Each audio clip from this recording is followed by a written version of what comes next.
面前，就像是活石，被建造成为灵宫，做圣洁的祭司，借着耶稣基督奉献神所悦纳的灵祭。因为经上说：“看啊，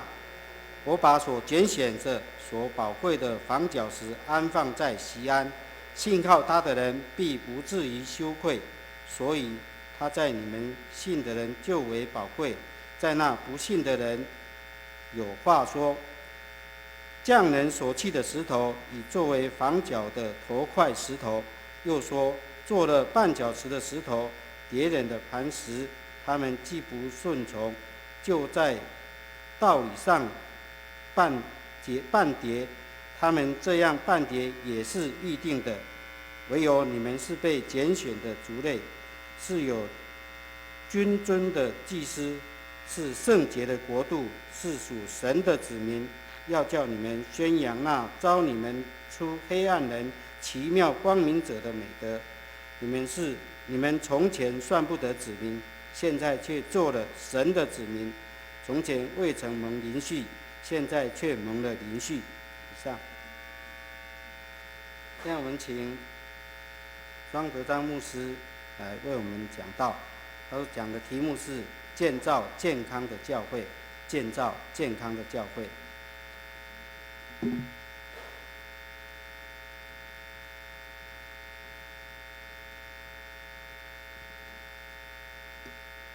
许牧师刘传道，各位长子，各位弟兄姐妹，大家平安。很高兴在江南教会庆祝50周年的时候邀请我跟全家能够来到我们的当中再一次跟大家见面同时用神的话来跟大家一起来勉励首先让我们一起低头来祷告。慈悲爱我们的天父上帝，感谢你保守我们平安来经过一个礼拜，也让我们再一次来到你的圣殿来敬拜赞美你。这个时候恳求你感动的灵继续与我们众人同在，也让我们通过你圣经中宝贵的教导来得到启示与帮助，也使你的仆人有好的声音、口才与恩赐，为你传讲美好的信息，让听得与讲的在你的面前都能够得到赐福与造就。我们这样祈求祷告，都是奉主耶稣基督得胜荣耀的圣名，阿们。彼得前书的作者是使徒彼得。领受这一封书信的对象是分布在当时候罗马帝国小亚细亚的本多加拉太、加帕多加亚细亚与庇推尼的这一些教会，还有基督徒。这些地方呢大概是在现在的土耳其的西北部。那这封书信呢，它的书写是在第1世纪，在罗马皇帝尼禄开始在逼迫基督徒的时候，这个时间呢，大约是在主后64年。彼得前书这封书信是在鼓励这一些初代教会还有基督徒，在面对信仰的逼迫的时候，要带着活泼的盼望，要过着天国新子民这样的一个圣洁的生活。我们基督徒，我们做礼拜，虽然我们需要这样的一个建筑物礼拜堂，在这个地方来聚会来活动，但是教会却不是指这个礼拜堂这个建筑物。当初代教会受到犹太教与这个罗马帝国的逼迫的时候，有将近300多年的时间，教会或者是基督徒为了躲避这一些政治的破坏，甚至在这个地面上是没有在任何的建筑物可以在那一边来敬拜神的。初代的教会在那么长的一段时间，他们的敬拜是在地下道，是在山洞，是在旷野，在那个地方来敬拜神。那么教会到底是在指什么呢？教会的希腊原文叫做 ecclesia， 它的意思是说一群被呼召出来的人。换一句话说，教会就是一群愿意来跟随主动来跟随耶稣基督的基督徒所组成的一个人的一个团体。要建造一个健康的教会，并不是单单牧师传道，或者是这一些服侍的同工这些很少数的人他们的责任。要来建造教会，其实是包括我们在教会里面，我们的每一位基督徒，我们所有的人所共同的责任。美国加州马鞍峰教会的主任牧师华里克牧师，在他所写的《直奔标杆》这一本书里面，他讲的一句教会增长非常出名的一句话。他说教会若是健康，自然就会增长；教会若是健康，教会自然就会增长。组成教会的基本元素是我们每一位的基督徒。若是我们每一位基督徒我们是健康，那教会自然就会健康；教会若是健康，那自然它就会增长。今天早上我们就要通过彼得前书第2章第4节到第10节的经文当中，我们要一起来学习，透过如何的作为，我们众人才能够一起来建造迦南教会，让我们的教会能够成为一间既健康又会增长的教会。要建造健康的教会，第一个，我们要成为一颗的活石。活石是什么意思呢？现代中文译本圣经把它翻译作活的石头。一般的石头都是死的，是没有生命。那么活的石头是一种什么样有生命的这个有机体呢？在彼得前书第2章第5节这样说：你们来到主面前，就像活石被建造成为灵宫。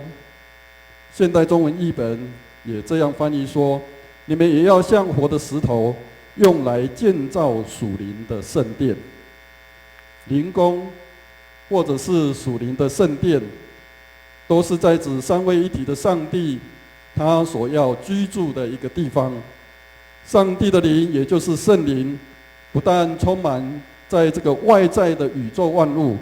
同时也居住在我们信主的人的内心里面。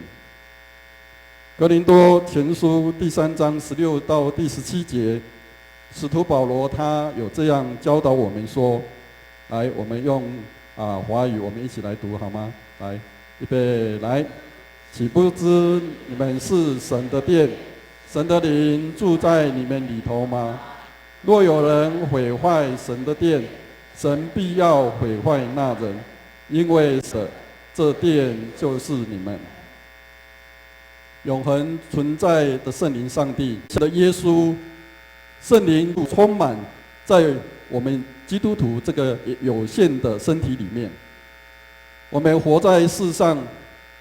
圣灵要陪伴我们，与我们一路同行。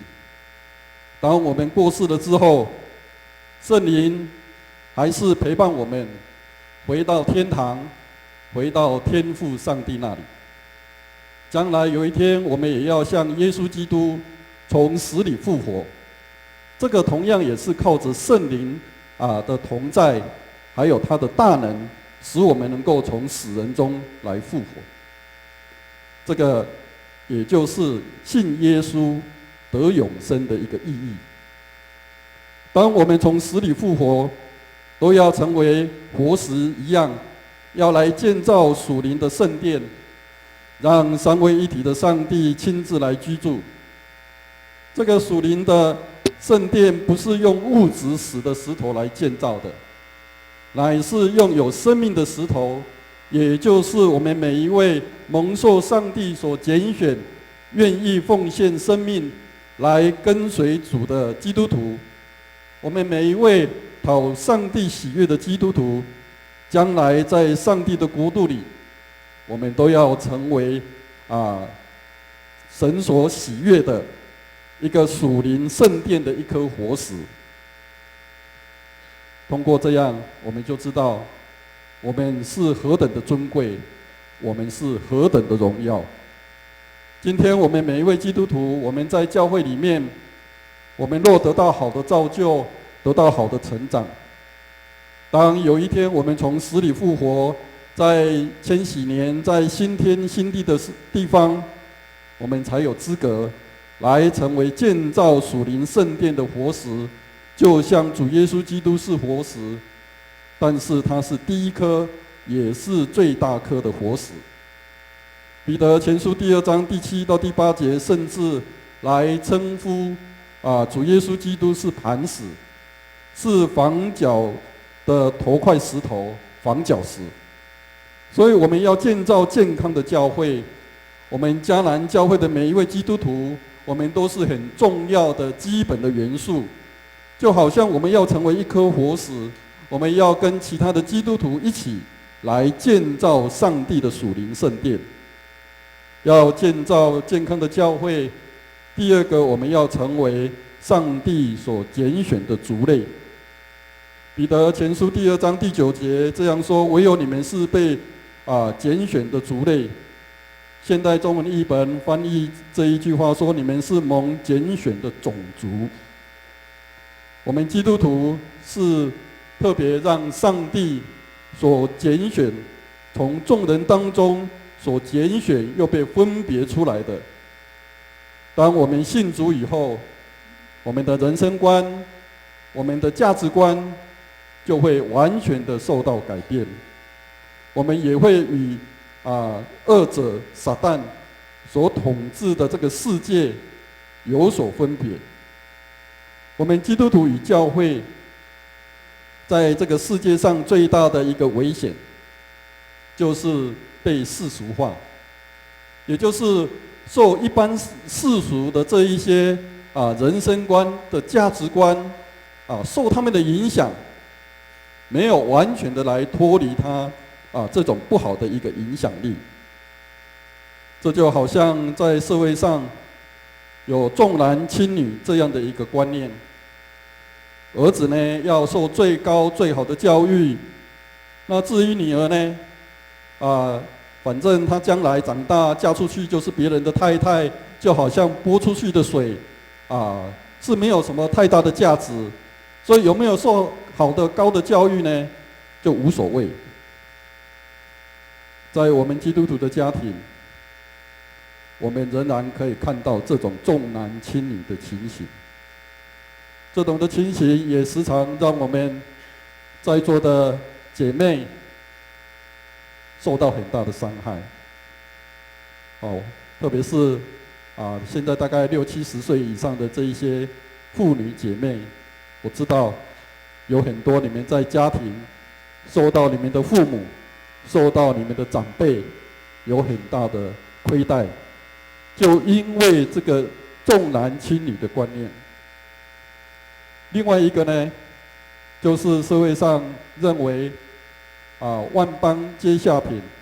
唯有读书高。有不少做父母的看清这个手艺、艺术，还有呢就是这些技术性的这一些学习。目前台湾的教会台湾的教育虽然有这一些改革，但是我发现还是受到很多过去中国数千年来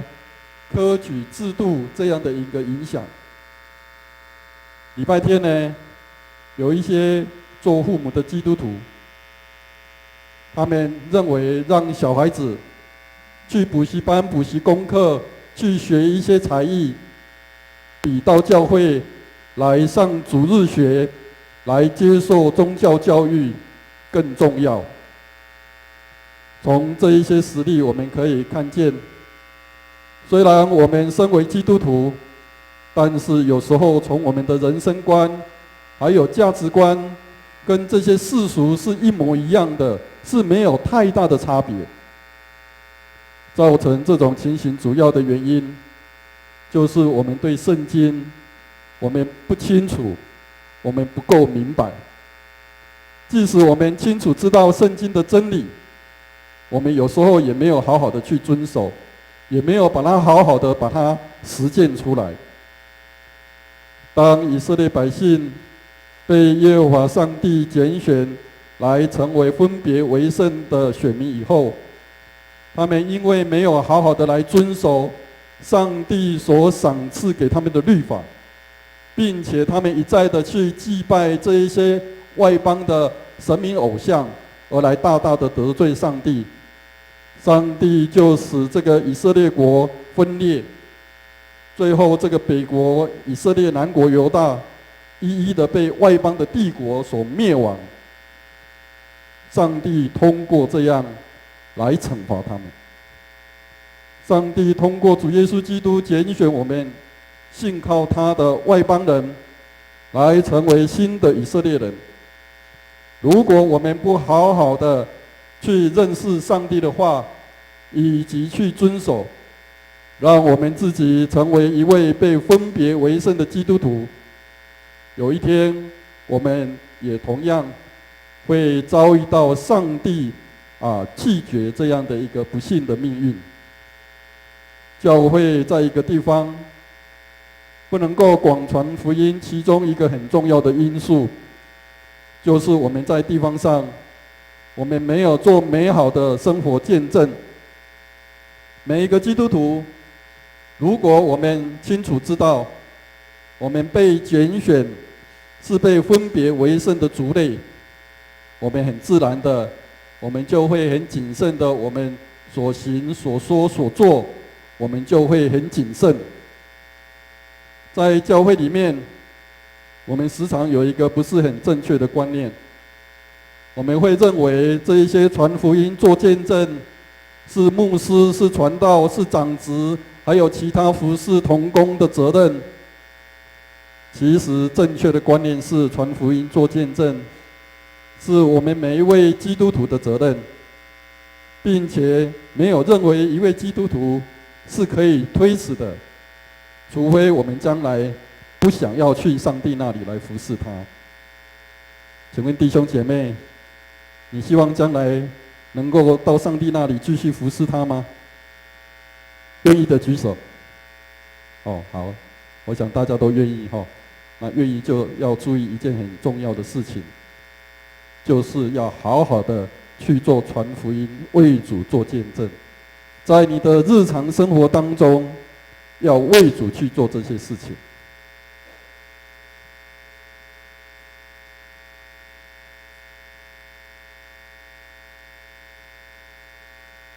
要建造健康的教会。第三个，我们要成为尊贵与圣洁的祭司。从彼得前书第2章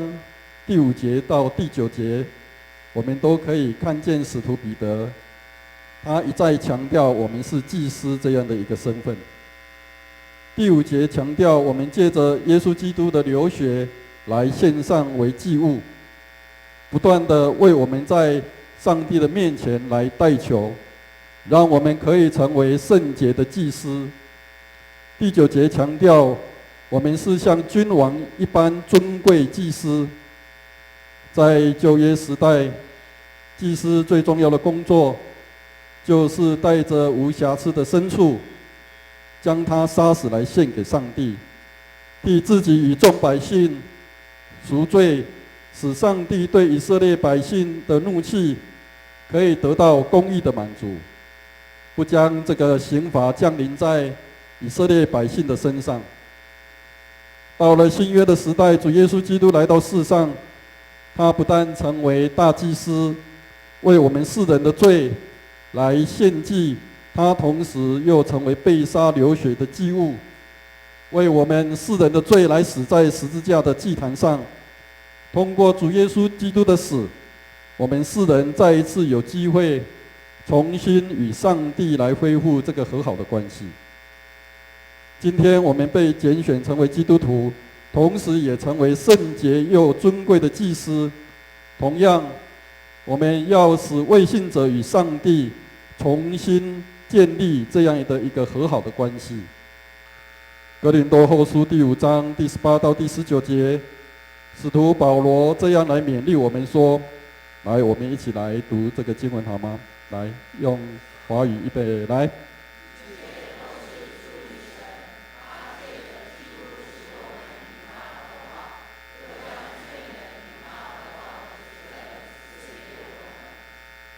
第19。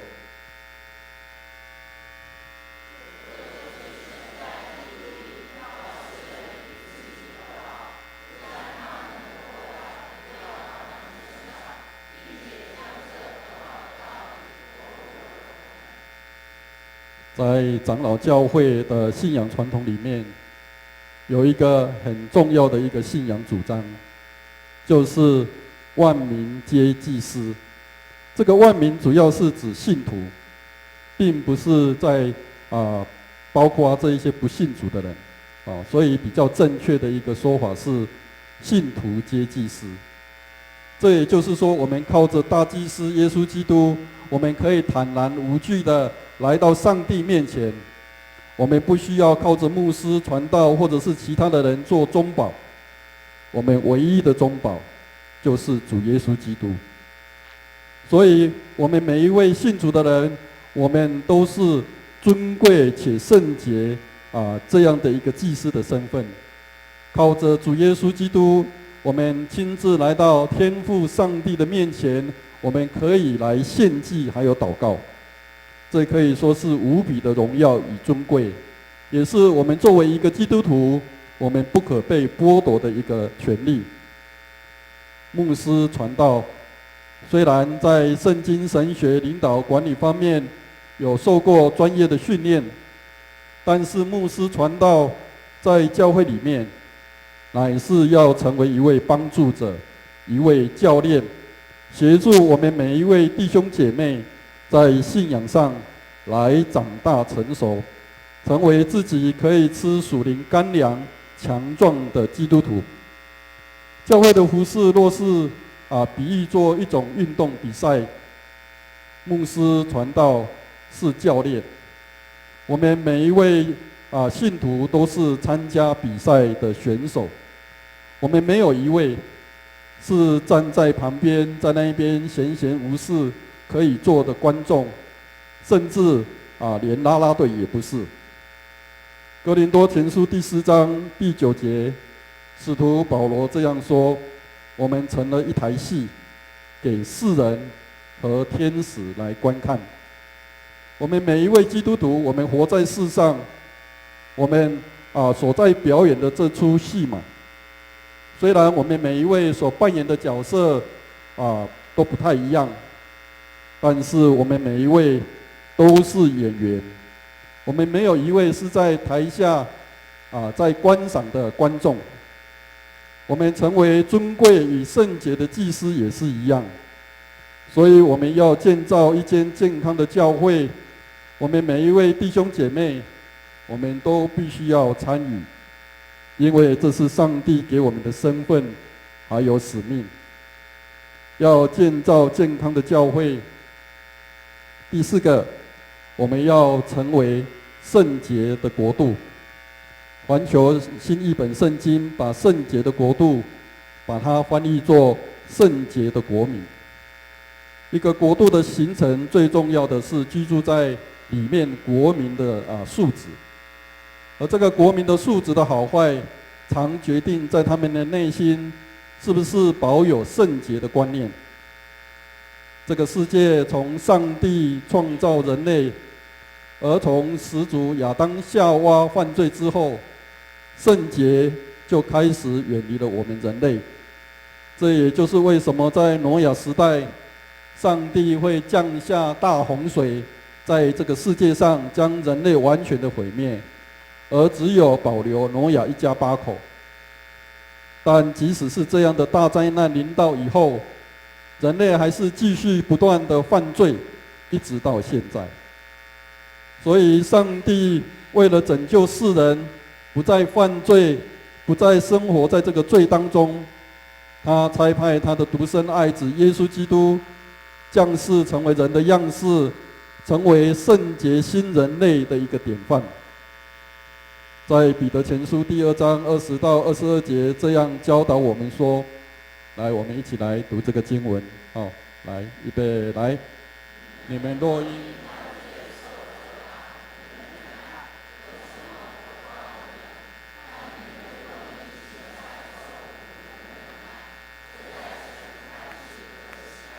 好，继续。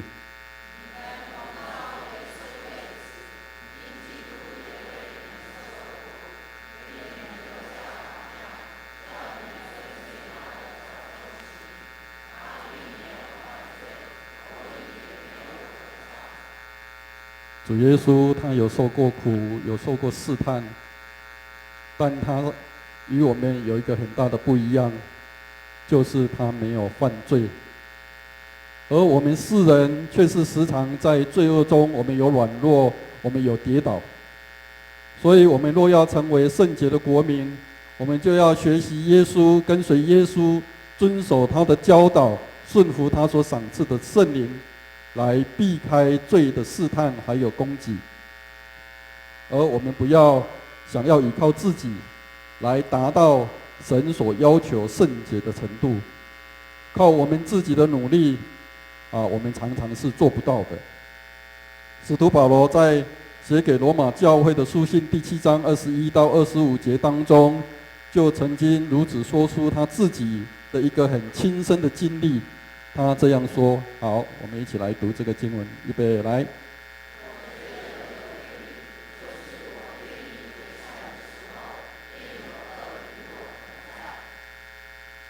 因为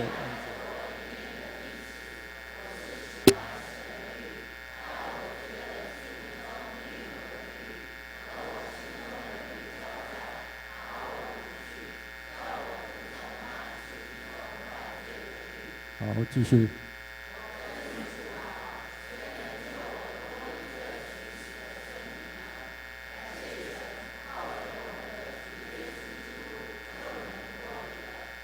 圣经、神的话、神的道，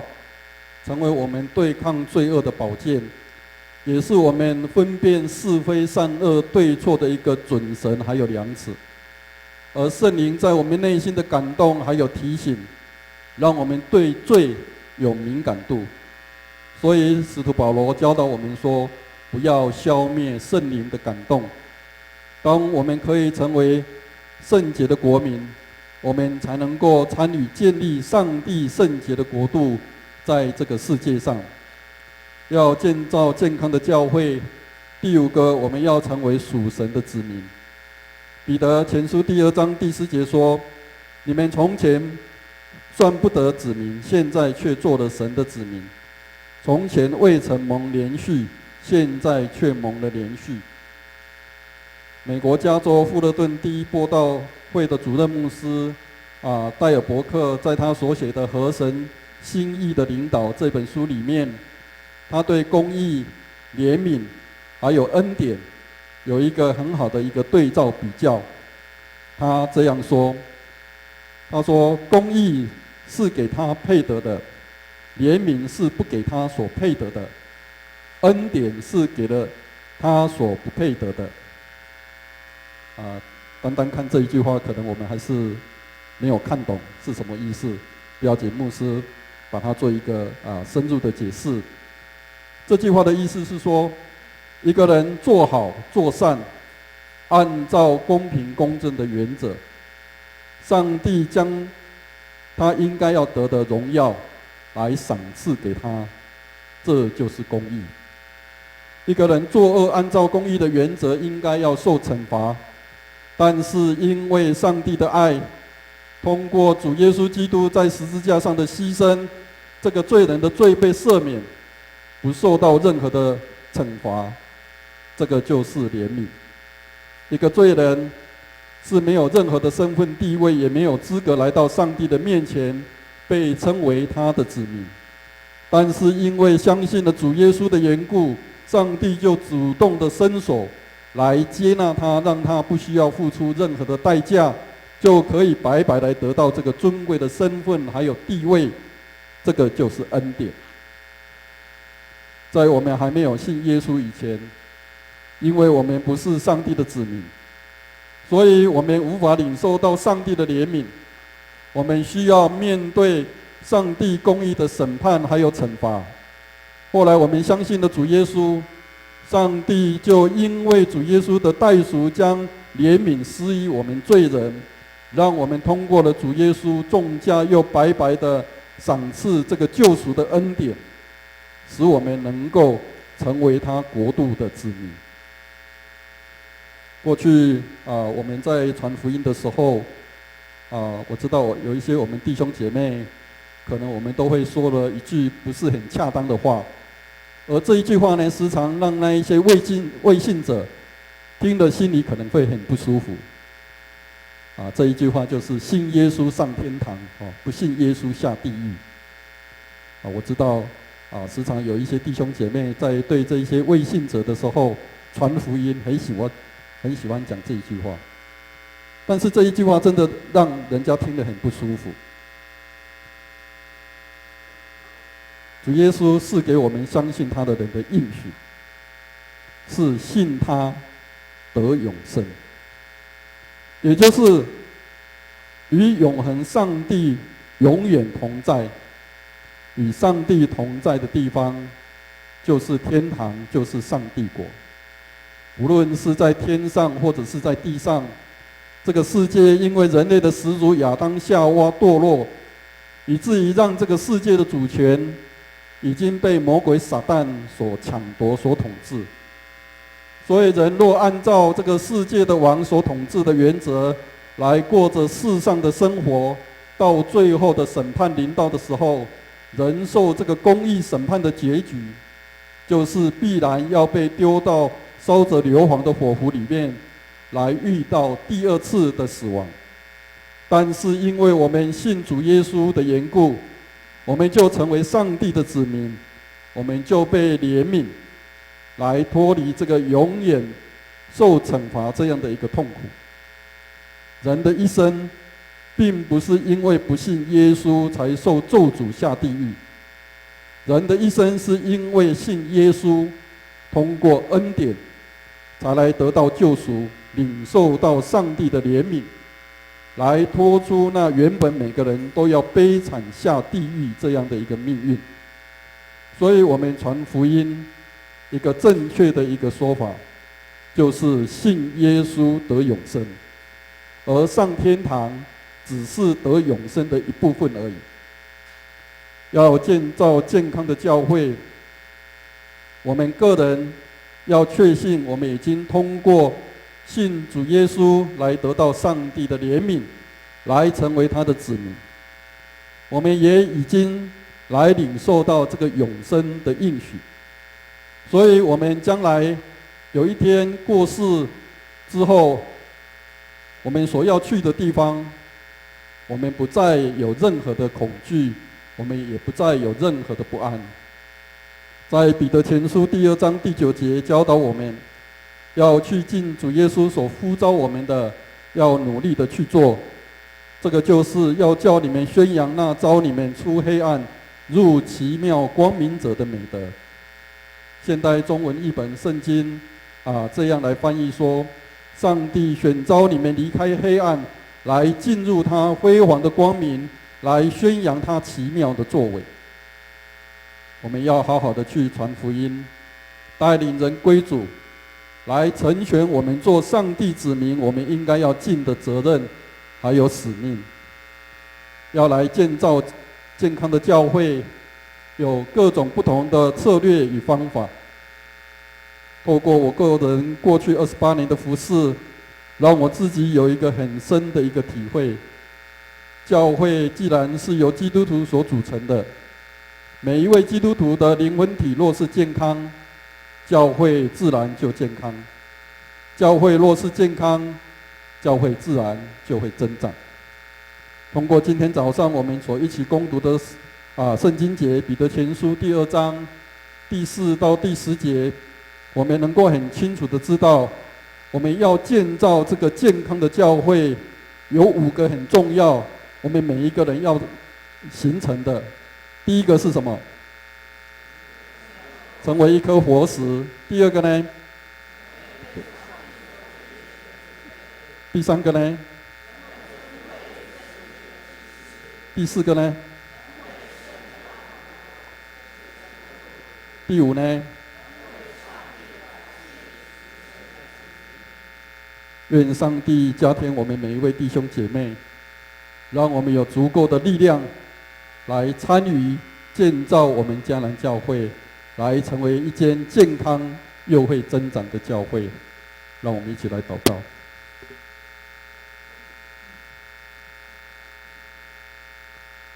亲爱的天父上帝，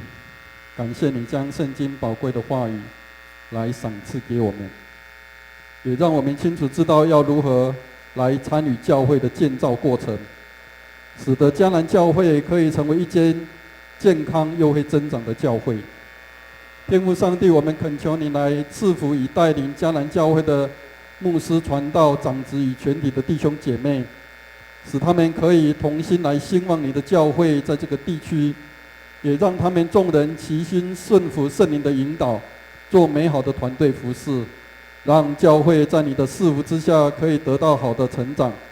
我们也特别为着那一些担负许多责任与服事的传道人、长子与服事同工来祷告，